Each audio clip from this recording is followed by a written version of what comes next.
इयत्ता 9वी गणित भाग 2 प्रकरण 3 वर्तुळ आणि त्यामधला सराव संच 3.2. आता त्यातला पहिला प्रश्न, पहिली आकृती आहे.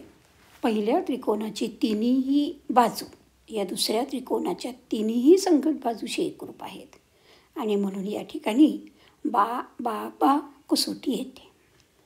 आता दुसऱ्या आकृतीमध्ये एका त्रिकोणाच्या 2 बाजू आणि त्यांनी समाविष्ट केलेला कोन हा दुसऱ्या त्रिकोणाच्या 2 बाजू आणि त्यांनी समाविष्ट केलेला कोन यांच्याशी एकरूप आहेत आणि म्हणून त्या ठिकाणी कसोटी आली बा को बा. तिसऱ्या आकृतीमध्ये पहिल्या त्रिकोणाचे 2 कोन आणि त्यांनी समाविष्ट केलेली बाजू ही दुसऱ्या त्रिकोणाचे 2 संगत कोन आणि त्यांनी समाविष्ट केलेली बाजू यांच्याशी एकरूप आहेत आणि म्हणून त्या ठिकाणी कसोटी येते को बा को. म्हणजेच कुठली ए टेस्ट. आता चौथी आकृती जी आहे त्या ठिकाणी दोन्ही त्रिकोण काटकोन त्रिकोण आहेत.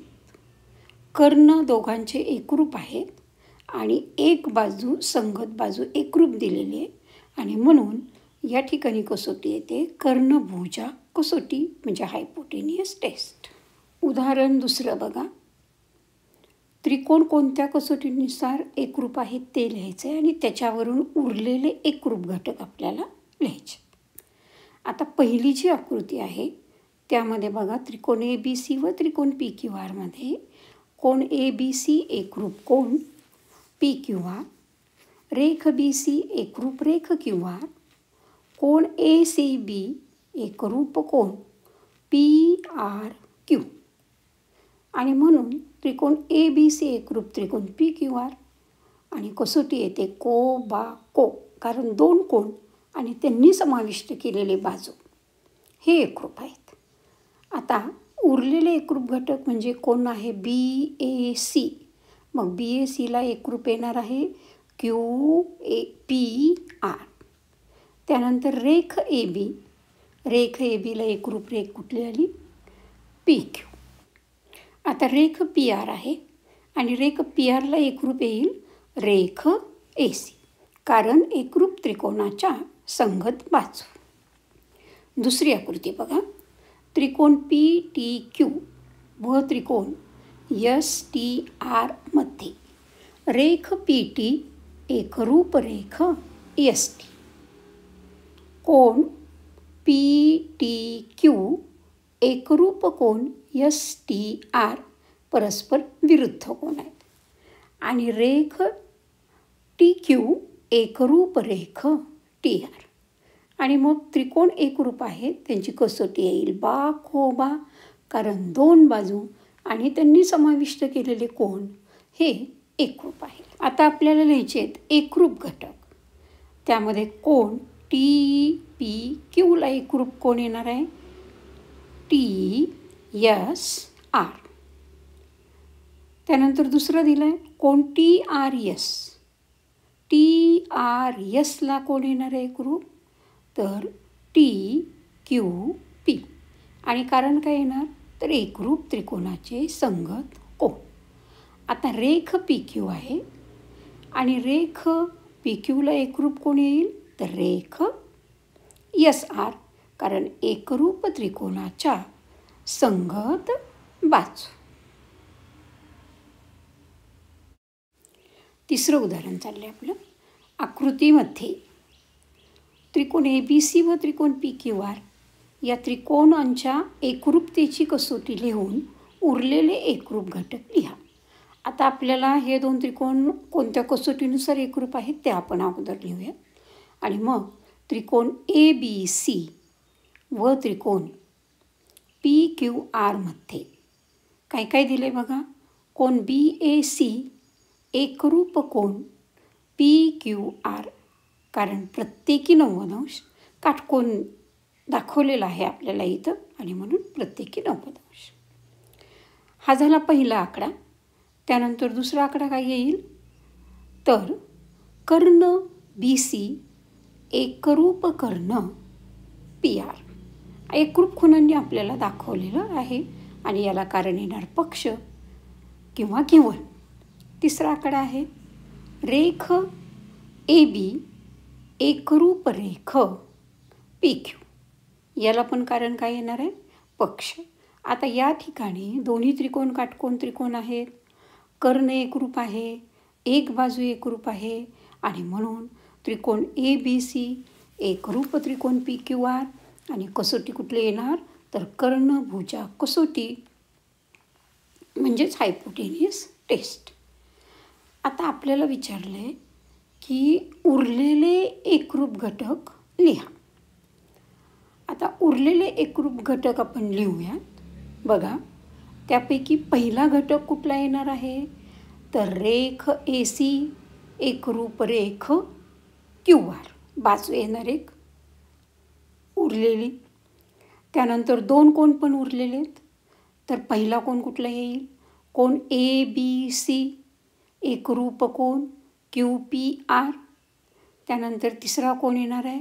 कोण ACB एकरूप कोण QRP. पुढचं चौथं उदाहरण बघा. आकृतीमध्ये दाखवल्याप्रमाणे त्रिकोण LMN व त्रिकोण PNM या त्रिकोणामध्ये LM बरोबर PN, LN बरोबर PM आहे. तर त्रिकोणाच्या एकरूपतेची कसोटी लिहा आणि एकरूप घटक लिहा. आता मघाच्याप्रमाणेच पहिल्यांदा आपण दोन्ही त्रिकोण एकरूप दाखवूया आणि मग त्रिकोण LMN व त्रिकोण PNM मध्ये पहिला आकडा आपल्याला दिलेला आहे LM बरोबर आहे PN म्हणजेच रेख LM एकरूप रेख PN. कारण देऊयात पक्ष किंवा गिवन. आता दुसरा आकडा काय येणार आहे? LN बरोबर PM दिलं आहे म्हणजेच काय येणार? रेख LN एकरूप रेख PM आणि त्याला पण कारण येईल पक्ष. आता या दोन्ही त्रिकोणामध्ये बघा MN ही जी बाजू आहे ती सामायिक बाजू आहे, दोघांमध्ये दिसते आपल्याला आकृतीमध्ये. आणि म्हणून तिसरा आकडा काय येणार? तर रेख MN एकरूप रेख MN आणि कारण सामायिक भुज. आणि म्हणून त्रिकोण LMN एकरूप त्रिकोण PNM कारण त्रिकोण एकरूपतेची बा कसोटी. आता आपल्याला उरलेले एकरूप घटक लिहायचे. बघा या ठिकाणी बा कसोटी होती. त्रिकोणाच्या तिन्ही बाजू दुसऱ्या त्रिकोणाच्या तिन्ही संगत बाजूशी एकरूप होत्या. म्हणजे उरलेल्या घटकांमध्ये तिन्हीही काय येणार आहेत? कोण येणार आहेत. आता त्यातला पहिला कोण आला आहे? कोण MLN आणि MLNला एकरूप कोण कुठला येणार आहे? तर कोण NPM. आता दुसरा आकडा घेऊयात. दुसऱ्या आकड्यामध्ये बघा कोण LMN आणि LMNला एकरूप कोण कुठला?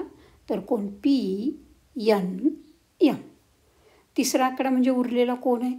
बघा या ठिकाणी कुठला येणार? तर कोण एकरूप खुणा मी केलेल्या आहेत बघा आकृतीमध्ये. आता हा कोण आपण कसा लिहिणार? तर कोण LNM आणि त्याला एकरूप कोण कुठला येणार? कोण NMP. पुढचं उदाहरण 5. सिद्ध करायचं आहे आपल्याला त्रिकोण ABD एकरूप त्रिकोण CBD. आकृतीमध्ये एकरूप खुणा केलेल्या आहेत आणि आता आपण त्रिकोण ABD व त्रिकोण CBD मध्ये पहिला आकडा रेख AB एकरूप रेख BC. आता ते उदाहरणामध्येच दिलेलं आहे त्यामुळं ते दोन जे आकडे दिलेले आहेत ते पहिल्यांदा लिहून घ्यायचे. पहिला आकडा आपण लिहिला रेख AB एकरूप रेख BC आणि त्याला कारण देऊयात पक्ष, त्यालाच आपण म्हणतो गिवन. दुसरा आकडा रेख AD एकरूप रेख CD, त्याला पण कारण येणार पक्ष म्हणजेच गिवन. आता राहिला फक्त आपल्याला उरलेला एक आकडा आपल्याला लिहायचा आहे. कसोटीसाठी कोणत्याही त्रिकोणाच्या कसोटीसाठी एकरूपता दाखवण्यासाठी 3 घटक आवश्यक आहे. आता उरलेला आकडा जो आहे तो म्हणजे काय येणार आहे? तर रेख BD एकरूप रेख BD कारण ती सामायिक भुज आहे आणि म्हणून त्रिकोण ABD एकरूप त्रिकोण CBD आणि त्याला कारण येणार बा बा बा कसोटी, म्हणजेच यस यस यस टेस्ट. आता शेवटचं उदाहरण आपण पाहणार आहोत 6वं. बघा, आकृतीमध्ये त्रिकोण PQT आणि त्रिकोण RQS हे आपल्याला एकरूप दाखवायचे आहेत.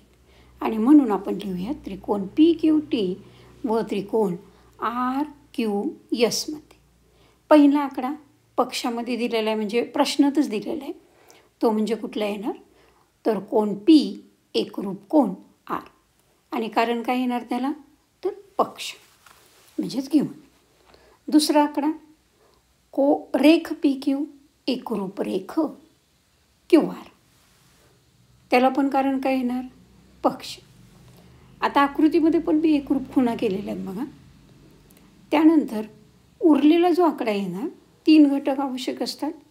तो म्हणजे काय येणार, तर कोण PQT एकरूप कोण RQS.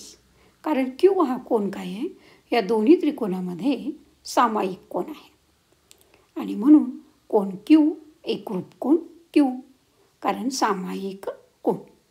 आणि म्हणून त्रिकोण PQT एकरूप त्रिकोण RQS, कारण कसोटी कुठली येणार, तर को कसोटीनुसार, कारण 2 कोण आणि त्यांनी समाविष्ट केलेली बाजू हे या ठिकाणी एकरूप आहे.